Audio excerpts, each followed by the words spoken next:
Welcome back. Whoops. Sorry, my dog thought I was saying hi. Oh boy.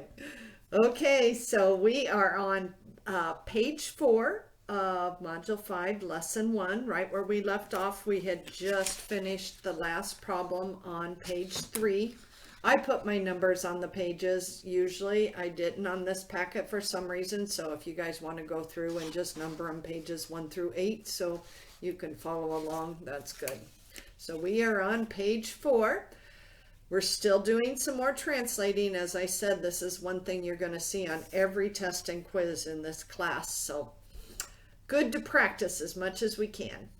So the difference in these directions is they're asking us to write an equation. That means something that has an equal sign, or an inequality, which means something that has a greater than or less than or equal to, greater than or equal to symbol. So all of the problems following are going to have one of those 5 symbols. So a lot of students, even in my 126 and 121 classes, have trouble with inequality. So the trick is, if it looks like an L, kind of a lazy L, it's leaning, that's read less than. Just think L less than. When it's a backwards L, that's not less than, that is greater than or equal to. That is the best way to remember. So I see it, looks like an L, less than or equal to. So a lot of the same things are going to be occurring. You're still going to see fewer than, less than. You're still going to see the keywords difference, product, quotient, sum. So all of that remains the same. Just now we'll be writing an equation or inequality. So again, we just do a couple letters, couple words at a time. The difference. So when I see difference, I know to put a subtraction in and then look for the word and. So anytime you see difference, product, quotient, or sum, you know to look for the word and as soon as you put your symbol in. Whatever's before the and goes before the equal sign, X. Whatever's after the and goes after the equal sign, Y.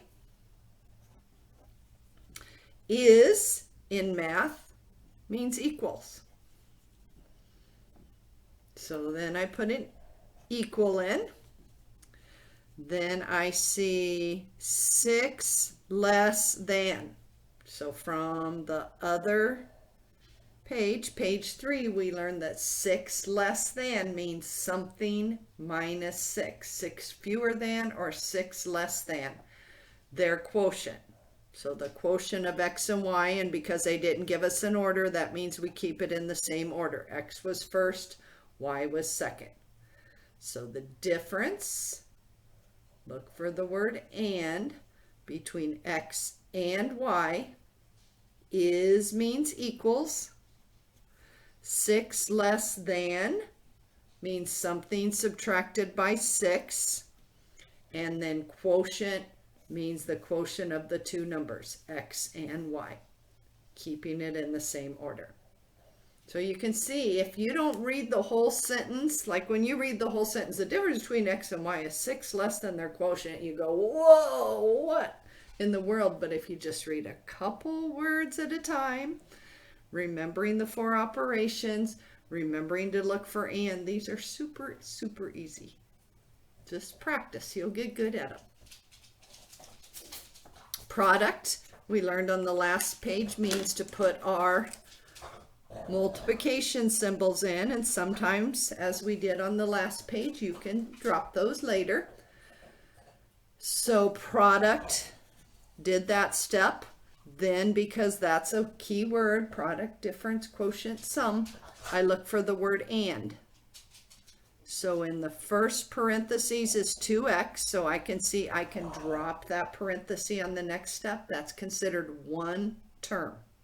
Terms are things added, okay, talk Kim, separated by addition and subtraction signs. There's no addition and subtraction signs, so that's considered one term and does not have to be left in the parentheses. 5 fewer than 3y. Had a bunch like that on the last page. That means 5 is being subtracted from 3y. So always remember, fewer than, less than, more than, the number goes on the right. So 5 is being subtracted from 3y. And then it says is means equals 11. And then we could rewrite it simpler. Let's put an or in. 2x parentheses 3y minus 5 equals 11. So we were allowed to drop the 2x out of parentheses because it's a single term, but 3y minus 5 is 2 terms, so it must remain in the parentheses. And this is fine too, like I said.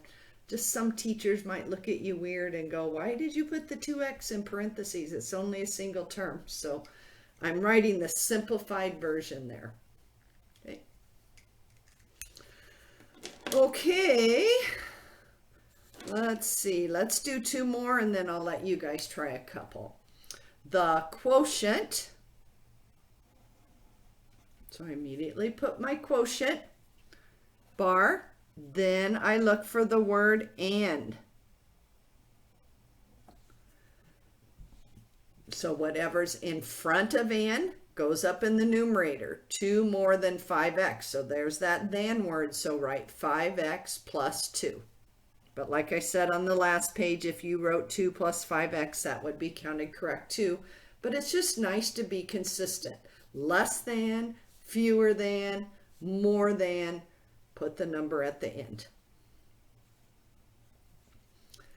And then in the denominator is just the 3y, because then there's the word is, which means equals 4. So the more you practice on these, you'll see these are super, super easy. You just got to remember the rules that I've taught you. Okay, let's do one more and then I'll let you guys try some. The quotient, there we go again. Put in your quotient bar, then look for the word and that's usually where I see students make the mistake. They put in the quotient bar and then they start reading the whole problem. The minute you see one of those 4 operating words, do and first, and then that tells you what goes in the numerator, what goes in the denominator. So 2 more than 5x, there's that than word again, so 5x plus 2.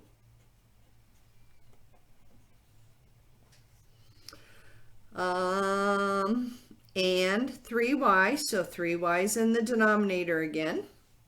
Is still there, so we write equals, and now it gets a little busier on the other side. 4 less than, so I immediately go over here, their product. And this is the one every semester.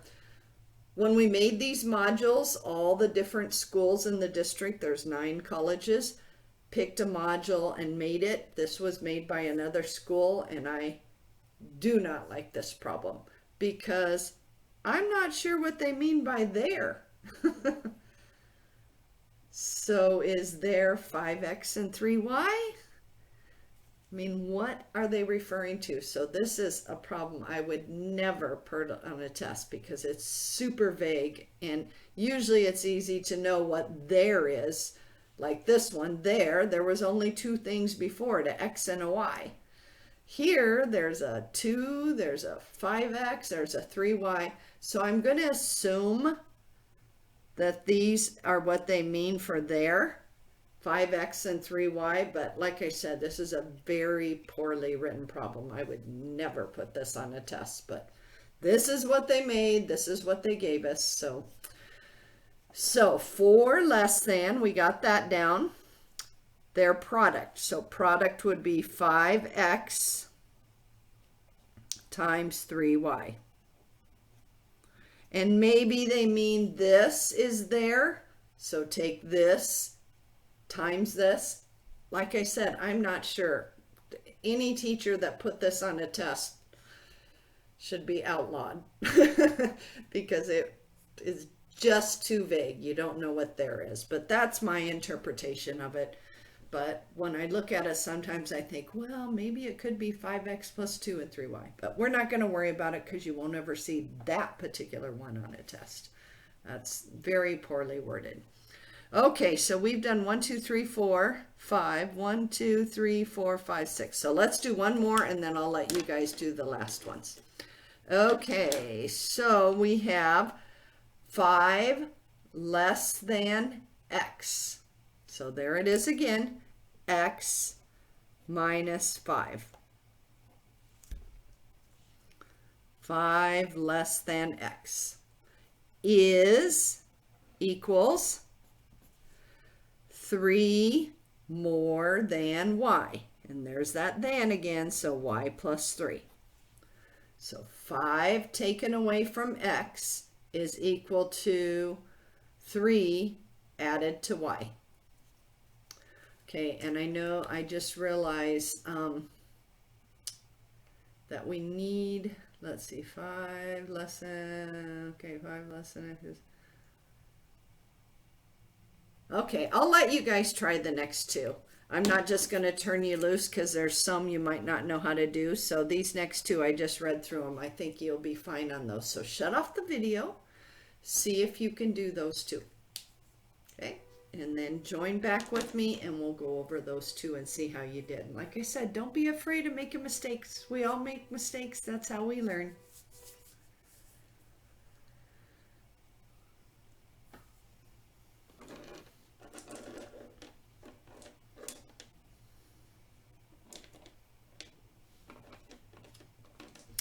Okay, so 5 less than x. So that's same as above. 5 is being taken away from x because of the word than. Okay, so this is new. That's why I wanted you to try this on your own first. Is more than. So do you guys know that means greater than? So it's not just is by itself.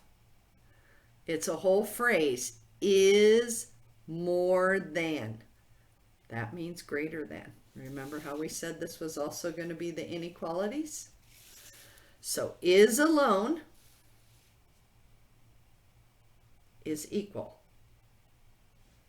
Is more than means greater than.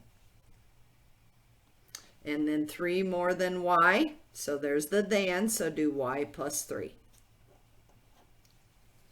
So that's the new thing they're adding to this page, is now we're going to have some inequalities here at the end. This is the one that confuses students the most on the test. So I hope everybody tried it before we go over it just to see how you did. So one of the hints I give when I'm teaching this in person is no more than is confusing language to students. So I tell them add the letter T, not more than. So let's go down here for a second. So is more than, we just learned, means greater than.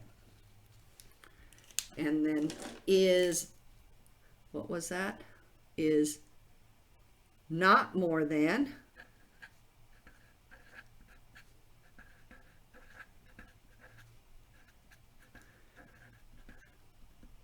So is not more than, and remember the T's not really there, you just have to know to add it in, is all the things that aren't greater than.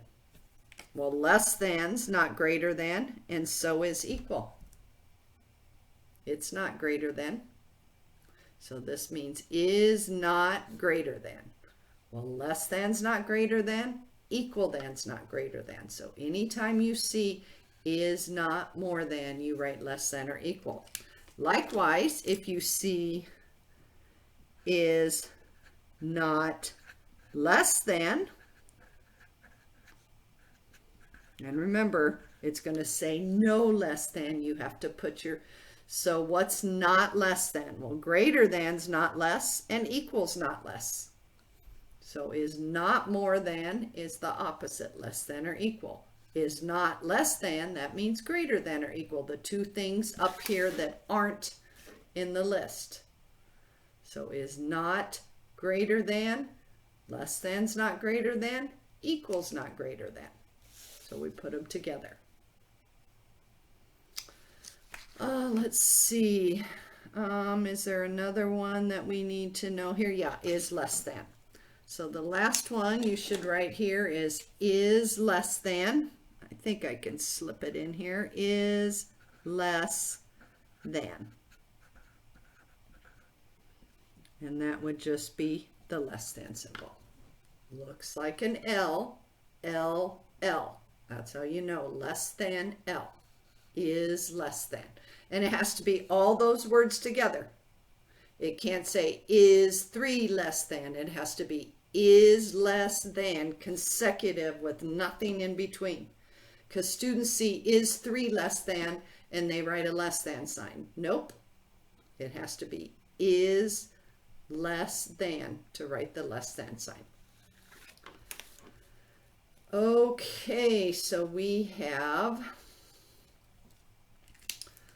back up here to the top. 5 less than x. So again, there's our subtraction, 5 being second. So that's the same as before, but then here's that new language, is not more than. Not more than means less than or equal. Those two things are not more than. Or you could say not greater than. Less than isn't greater than, equal isn't greater than.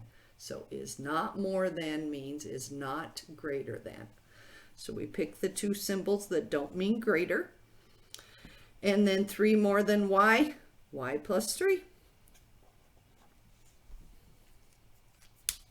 Cool, huh? So that's a nice little trick. I think I just thought that up myself because the language was so confusing to me. I thought, oh, is no, that means not. So not more than, less than or equal to.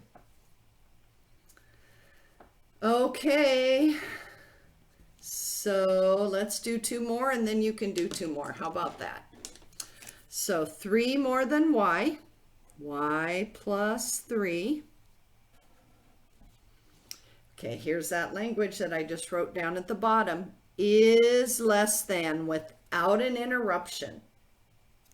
That means use your less than symbol. So that's the only time is doesn't mean equal is when it's is less than or is more than. That whole phrase is an inequality. And then x.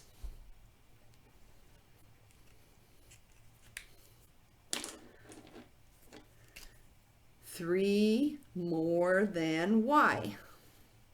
And anytime you guys want to try some before I go over it, feel free. You can stop the video anytime and then just turn it back on and check it. Okay, this is the one that's missed a lot, right here. Is 2 less than. So students put a less than sign. No way. It has to be uninterrupted. Is less than. Is more than. Nothing else. This says is 2 less than. So this is an equal problem. And do you know how many students on the test write a less than sign? But 2's there. 2 can't be there. It has to be is less than all in a row. So in this case, our is back to meaning equal. And then 2 less than x, x minus 2. So see the difference? Is less than is a less than sign. Is 2 less than is an equal sign. Because is less than have to be all in a row, just like this one is more than have to be all in a row. So try your skills. See how you do on those last 2. So shut off the video and then come back when you have finished those.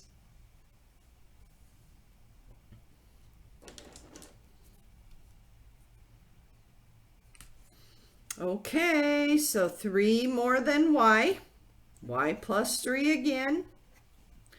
Oh, look at all the words together. Is less than,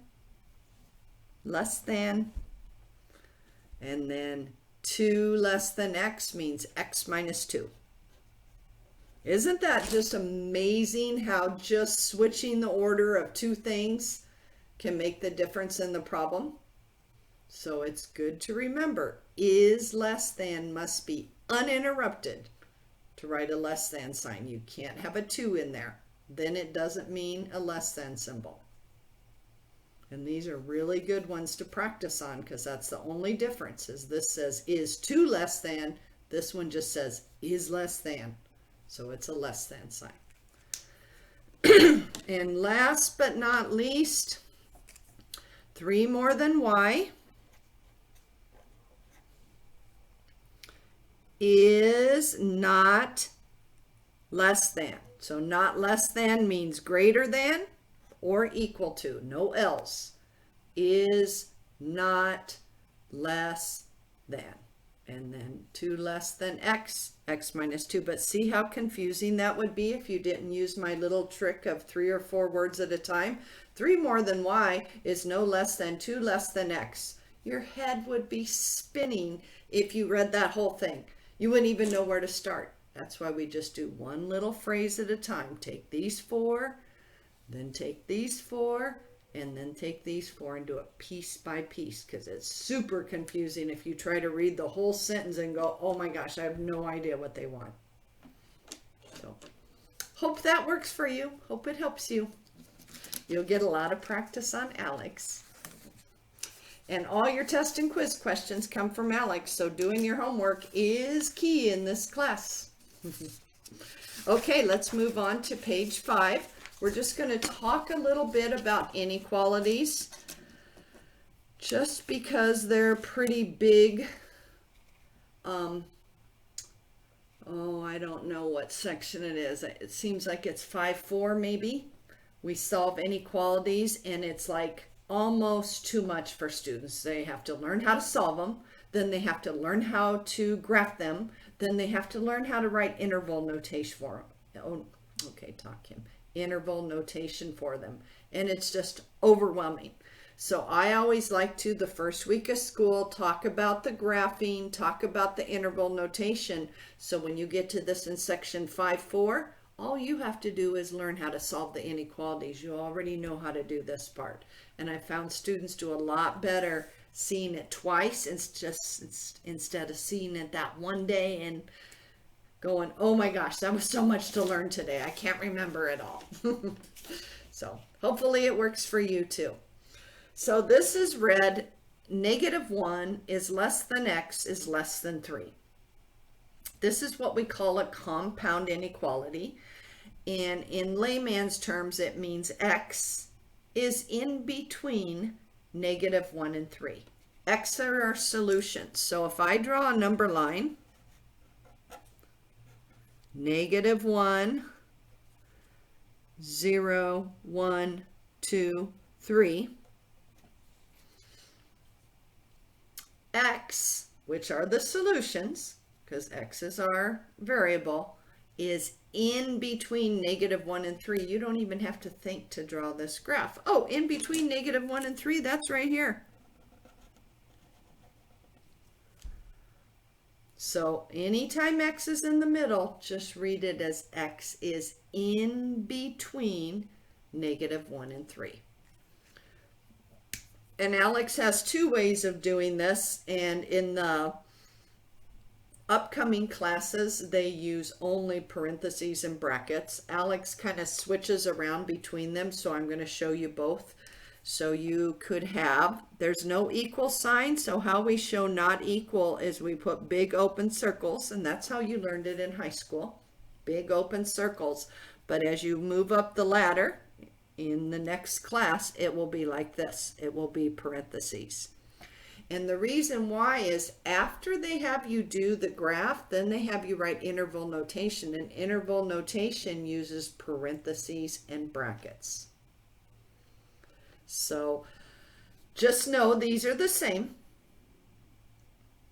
and Alex uses them interchangeably. Usually when you graph them, I don't know, I think they have you use parentheses, but it's more helpful to have it written like this when you do the next step. So interval notation says, tell me what area is shaded. Well, open equal sign means parentheses, parentheses from -1 up until 3. Now that doesn't represent a point. A lot of students think that's a point, -1, 3. It is not. That is the interval from -1 to 3, and this is called interval notation, and you're going to see that a lot in our class. Interval notation. So that means the solution set is the interval between -1 and 3. So this is called graphing the solution. This is the solution. This is the solution, writing it in interval notation. So all x's from -1 to 3. If there had been an equal sign, then the circles are dark, they're colored in, and these turn into brackets. So you might want to put a little key up here if you haven't seen this before. So less than and greater than both use open circles or parentheses, depending on what Alex wants, and they're both correct. It just depends on, what they want, how they ask you. Then if there's an equal sign underneath them, that's when we color in the circle, because that means the circle, it's also equal to that point. So we color it in to show the equal, and in that case we use brackets. So equal signs are solid circles and brackets. And I always tell students the easiest way to remember it, because they're always going, which time do we use parentheses and which time do we use brackets? See this equal sign? The bracket symbol has an equal sign in it. It's connected by this line, but it has an equal sign in it. So anytime you see an equal sign, you use the symbol with the equal sign. Equal sign, use the symbol with the equal sign. No equal sign, you use the symbol that doesn't contain the equal sign. One of my students taught me that, and I'm like, you know what? That's genius, because students are always forgetting when to use brackets, when to use parentheses. So I know here I'm going to use a solid circle and brackets. So we have x is less than or equal to -2. So let's do -3, -2, -1, 0, 1. So first thing I do is I go to -2 and I put a solid circle.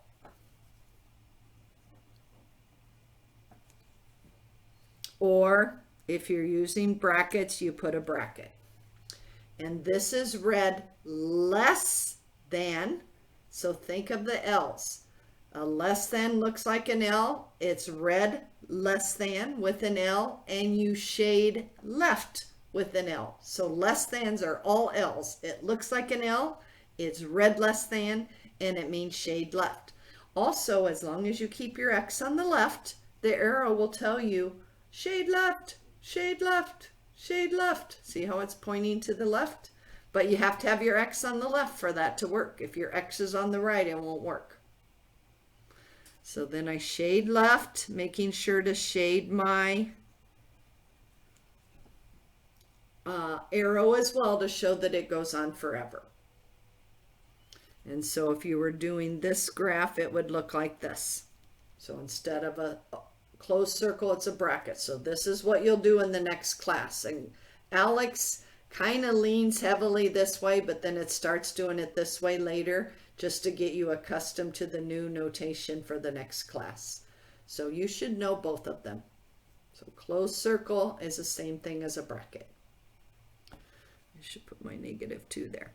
Okay, so how do we write the interval notation?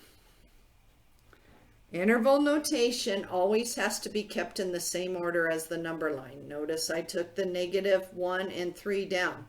So this left endpoint is going to -infinity. The right endpoint goes to positive, the left goes to negative. So I bring its two endpoints down in the exact same order. So parentheses, -infinity, comma, -2, with a bracket, because solid circle means a bracket. So then students will say, wait a minute, How did you know that infinity has a parenthesis? Well, think what a bracket means. Bracket means equal. Can I be equal to negative infinity? Think of Buzz Lightyear. Infinity and beyond. I can never, ever be equal to infinity or negative infinity. So they will always get a parenthesis. If you can't be equal to them, don't use the symbol with the equal. But the -2 does have an equal sign. That's why it gets the bracket. And order matters. You mess up the order, it's wrong. So negative infinities on the left, -2's the right endpoint. Infinities always get a parenthesis and bracket at -2 because of the equal sign. Okay, go ahead and do the next two. I'm going to end this video because I try to keep them at around 30 minutes so you guys have stopping points. So when you come back to the next video, have those two done and we'll check them. Okay, see you in a bit.